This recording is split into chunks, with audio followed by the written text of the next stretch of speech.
Hey, what is up guys? My name is Oleg, this is Bond. Welcome back to the channel. If you're new to the channel and like the content, please subscribe so you don't miss any of the upcoming videos. Speaking of the upcoming videos, next week I have an unboxing of a watch that I've been waiting to purchase for a long time. Let me pop a loom shot on the screen right now.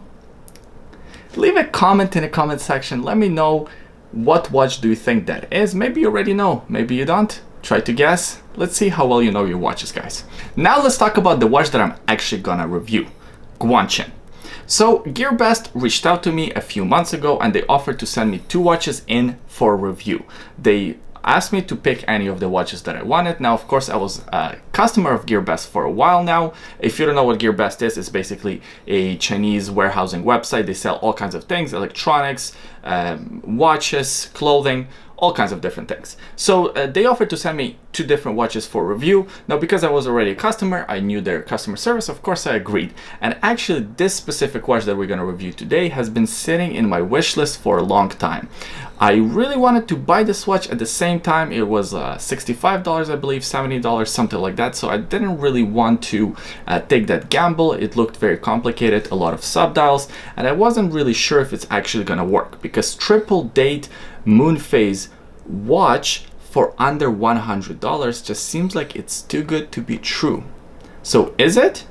Well, let's get into the review. All right, guys, so here's the Guanqin GQ20022, a Longines Master Collection chronograph homage or a copy, depends on your standpoint, and also known as the triple date Moonphase automatic watch for under $100. Now, is this a triple date automatic Moonphase? Well, not exactly. I would say this is a semi-automatic or semi-manual triple date. And I'll go into that in a few minutes or so. But let's start this review by looking at the basic dimensions. We have a diameter of almost 41 millimeters, a lug to lug width of 47 millimeters, a lug width of 20 millimeters, and the thickness of almost 14 millimeters. If you watch the unboxing of this watch, you'll remember that I said that I've never seen the Longines Master Collection chronograph in person, the watch that this watch is of course based on, so I couldn't tell you how close of a resemblance it has. I mean, here's the picture. So since the recording of that video, I actually went to the Longines AD and I looked at the real Longines Master Collection chronograph, and I gotta tell you, this watch comes really damn close to the real thing. I actually had this one on my wrist, and no, I was not ashamed to wear it into the store. It was totally fine. In fact, the sales person was really impressed and really curious about this watch. He was like, "What? Wait, what is that?" And of course, then he kind of gave me a little bit of a smirk, like, "Oh, okay, it's one of those Chinese watches." So even before GearBest have reached out to me and sent me this watch in for review, now one thing I gotta tell you guys, I get to keep this watch for free. I just wanted to let you know. Of course, it's not going to affect the review in any way, but I just want to be transparent with you. So anyways, even before the GearBest actually reached out and sent me this watch, I had this watch in my wish list. This watch from the day one that I went on GearBest website as a customer has caught my eye, and I really wanted to know more about it. I was so curious. I mean, how can it be an automatic watch with all of these complications for under $100? And of course, the website is not super helpful in terms of telling you what all the complications are. So let me go over the complications and kind of tell you how they work and how the whole triple date Moonphase works, because it's semi-manual triple date. So let's start with the Moonphase. So the Moonphase is not a true Moonphase. It's here by 6 o'clock position, this subdial here. As you can see, there's the moon showing. So it's a sun-moon indicator. So the true moon phase is supposed to be over the 28-day period. It slowly changes and goes through the phases of the moon, hence the moon phase. This one here is more of a simple AM PM indicator, so it shows you whether it's daytime or nighttime outside. Of course, now it's closer to the evening time, so we have the moon coming up. Also at the 6 o'clock position is this 12-hour indicator, so again shows you how close you are to midnight in this case, and that's pretty much it for this subdial. Now at the 12 o'clock position, we have this little subdial. And if you watch the unboxing video, you probably noticed that I wasn't sure what the hell is this hand here. What is that measuring? Well, basically, guys, what it is just a simple 30-minute timer. It just runs in circles. There is no way to stop it or to pause it or to start it over. It just automatically goes and times 30 minutes every 30 minutes. That's it. Now here we have the year and here we have the month. So do those actually work? And the answer is yes and no. I mean, yes, in terms of you can actually change them. So you can change the year to 2019, 2020, 2021, and so on. And also the month, you can go June, July, August, and so on. But you have to adjust it manually. So the watch will not keep track of what year it is and what month it is. What do I mean by that? So I believe that this pusher here at the bottom right is what changes the date. And in a proper Moonphase triple date, after we go the 31st to 1st, it was supposed to go to July. But of course, it stayed on June. So what you have to do when it's July 1st or July 3rd or whatever it is, just push this pusher by the 2 o'clock position and change the month. And now it's July or August or September and so on. So you have to change it yourself manually. Now, by showing you the functionality of the month, I also showed you the functionality of date. So the date is shown by this fourth hand here, and it kind of highlights what date it is, 5th, 6th, and so on, and it's changed with this pusher here. Now the date actually does work. So pull out the Chrono to the first position and go forward, and now you can see that 30-minute timer just keeps going. And also you can see the Moonphase is moving, or sorry, the sun moon indicator is moving. So is this 12-hour indicator. So as I go, and now we're gonna hit midnight, watch what happens. You see, the date changes. Now let's do that again. All right, as we approach midnight here, watch what happens. The date changes, but also watch this subdial here at 9 o'clock position. That also changes. You can see, boom, changed. So what this subdial here keeps track of, and again, during this unboxing of this video, I couldn't figure out what the hell is that subdial. That's the subdial for days of the week. So it's very unusual configuration with having two hands, but basically what you would do, you would pick either the short hand or the long hand, probably the short hand, to indicate what day of the week it is. And that's what it keeps the track of.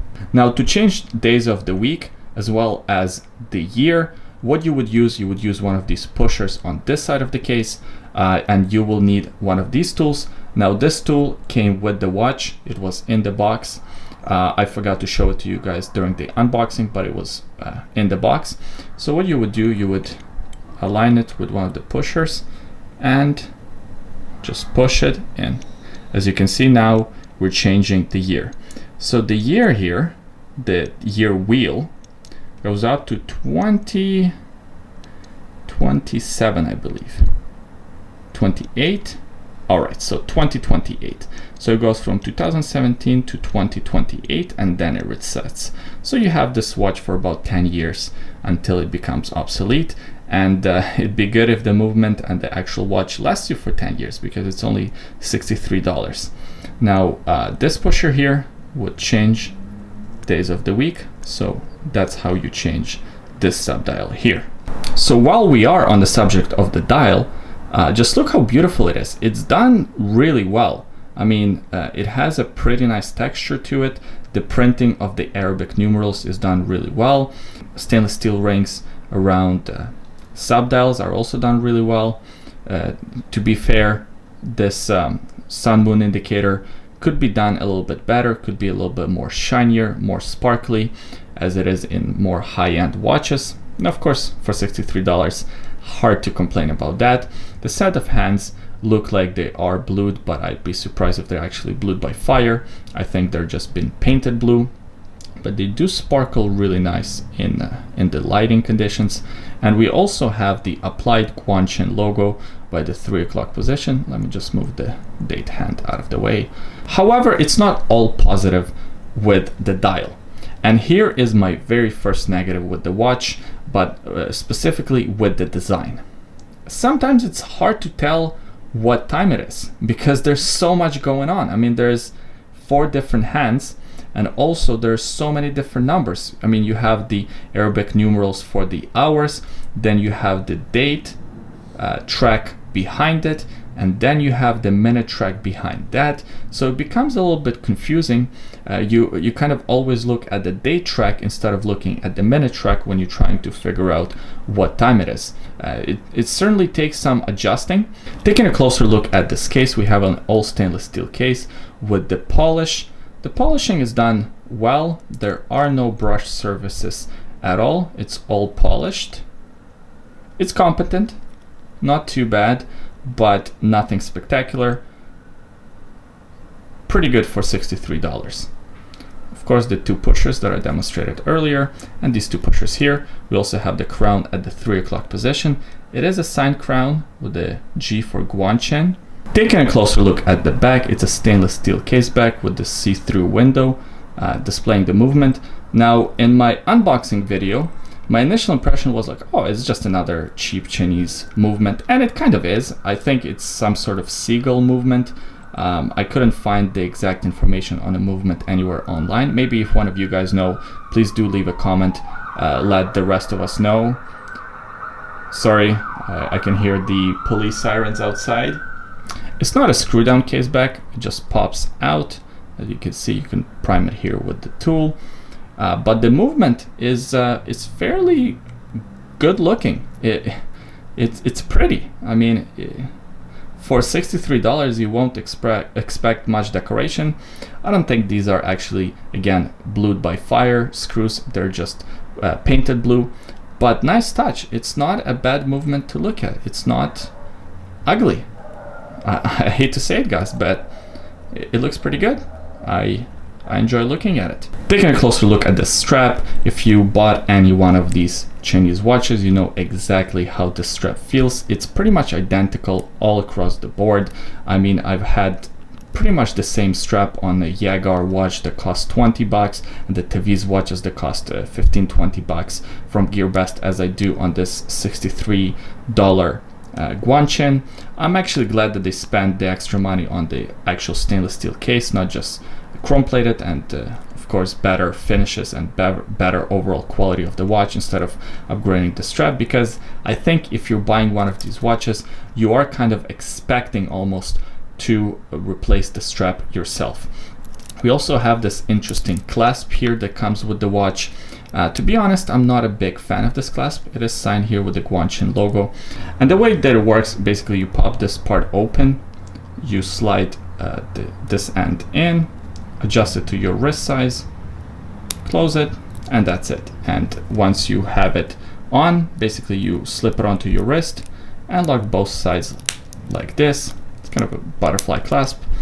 First encounter with this type of clasp, it's not the greatest, to be honest. I would actually prefer the tank style buckle, because this portion here on the wrist doesn't feel very comfortable, and the overall clasp feel is kind of tinny and not as heavy and not as of good quality as the watch feels. And of course the watch doesn't feel of like a fantastic quality, but it does feel more expensive than it actually is. It has a pretty good heft to it. The rotor, when it moves around, you can really feel it. It's a heavy rotor, so that could be a positive or a negative depending on whether you like that or not. The movement is fairly accurate. I'm getting 30 seconds plus per day, which is in my book fantastic for a watch under $100. And it is also hand winding, so that's what the hand winding sounds like. So overall, not a terrible watch. Another negative, I guess, that I have with it is the fact that it's a little bit too thick. 14 millimeters for a dress watch. It's out there. It can still sort of slide under the cuff, but it's on the thick side. Other than that, pretty good. Just a little bit hard to read. Of course, no loom, so no loom shot on this one. But yeah, I enjoyed my time with the watch. I enjoyed wearing it, and if I purchased one with my own money, I don't think I would have regretted it. I think it's a pretty solid offering.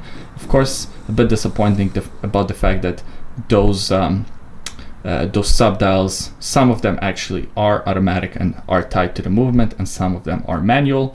But to me personally, that's not a huge deal, because this is not the only watch in my collection. So taking it out of the watch box, I would still have to adjust the month manually almost every time, but I know I'm just making excuses for the watch at this point. Finally, here's what the watch looks like on my 7¼ inch wrist. As you can see, it sits tall because it's fairly thick. 14 millimeters for dress watches out there, but of course it has to be because it has that flat sapphire crystal, and it also has a lot of different complications, automatic movement, so making it thinner would cost a lot more money. It's fairly comfortable to wear, although I do wish that this clasp was just a regular tank style buckle. Alright guys, so that was my review of the Guanqin GQ20022. Not a bad watch for the money. These Chinese specials are continuing to impress me. I mean, the set of specs, the complications on the watch, it's fully automatic, everything works. Not too bad. I appreciate you watching until the end. Let me know in the comment section below what you think about this one. Thanks for watching, and I'll see you guys next time.